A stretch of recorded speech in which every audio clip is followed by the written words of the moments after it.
سورہ الجن قرآن کی 72ویں سورت ہے۔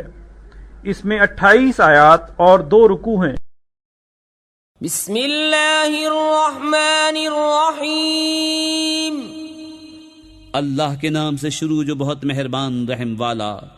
تم فرماؤ مجھے وحی ہوئی کہ کچھ جنہوں نے میرا پڑھنا کان لگا کر سنا تو بولے ہم نے ایک عجیب قرآن سنا کہ بھلائی کی راہ بتاتا ہے، تو ہم اس پر ایمان لائے اور ہم ہرگز کسی کو اپنے رب کا شریک نہ کریں گے، اور یہ کہ ہمارے رب کی شان بہت بلند ہے، نہ اس نے عورت اختیار کی اور نہ بچہ، اور یہ کہ ہم میں کا بے وقوف اللہ پر بڑھ کر بات کہتا تھا، اور یہ کہ ہمیں خیال تھا کہ ہرگز آدمی اور جن اللہ پر جھوٹ نہ باندھیں گے، اور یہ کہ آدمیوں میں کچھ مرد جنوں کے کچھ مردوں کی پناہ لیتے تھے تو اس سے اور بھی ان کا تکبر بڑھا، اور یہ کہ انہوں نے گمان کیا جیسا تمہیں گمان ہے کہ اللہ ہرگز کوئی رسول نہ بھیجے گا، اور یہ کہ ہم نے آسمان کو چھوا تو اسے پایا کہ سخت پہرے اور آگ کی چنگاریوں سے بھر دیا گیا ہے، اور یہ کہ ہم پہلے آسمان میں سننے کے لیے کچھ موقعوں پر بیٹھا کرتے تھے،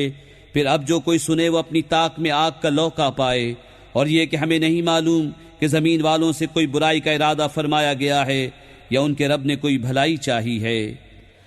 اور یہ کہ ہم میں کچھ نیک ہیں اور کچھ دوسری طرح کی ہیں، ہم کئی راہیں پھٹے ہوئے ہیں، اور یہ کہ ہم کو یقین ہوا کہ ہرگز زمین میں اللہ کے قابو سے نہ نکل سکیں گے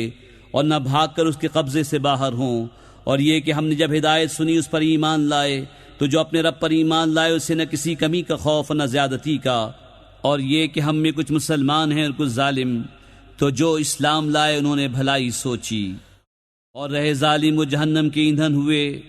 اور فرماؤ کہ مجھے یہ وحی ہوئی ہے کہ اگر وہ راہ پر سیدھے رہتے تو ضرور ہم انہیں وافر پانی دیتے کہ اس پر انہیں جانچیں، اور جو اپنے رب کی یاد سے منہ پھیرے وہ اسے چڑھتے عذاب میں ڈالے گا، اور یہ کہ مسجدیں اللہ ہی کی ہیں تو اللہ کے ساتھ کسی کی بندگی نہ کرو، اور یہ کہ جب اللہ کا بندہ اس کی بندگی کرنے کھڑا ہوا تو قریب تھا کہ وہ جن اس پر ٹھٹ کے ٹھٹ ہو جائیں۔ تم فرماؤ میں تو اپنے رب ہی کی بندگی کرتا ہوں اور کسی کو اس کا شریک نہیں ٹھہراتا۔ تم فرماؤ میں تمہارے کسی برے بھلے کا مالک نہیں۔ تم فرماؤ ہرگز مجھے اللہ سے کوئی نہ بچائے گا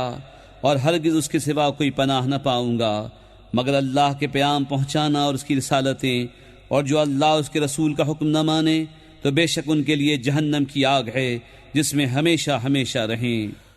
یہاں تک کہ جب دیکھیں گے جو وعدہ دیا جاتا ہے تو اب جان جائیں گے کس کا مددگار کمزور اور کس کی گنتی کم۔ تم فرماؤ میں نہیں جانتا آیا نزدیک ہے وہ جس کا تمہیں وعدہ دیا جاتا ہے یا میرا رب اسے کچھ وقفہ دے گا۔ غیب کا جاننے والا تو اپنے غیب پر کسی کو مسلط نہیں کرتا سوائے اپنے پسندیدہ رسولوں کے، کہ ان کے آگے پیچھے پہرا مقرر کر دیتا ہے تاکہ دیکھ لے کہ انہوں نے اپنے رب کے پیام پہنچا دیے، اور جو کچھ ان کے پاس سب اس کے علم میں ہے،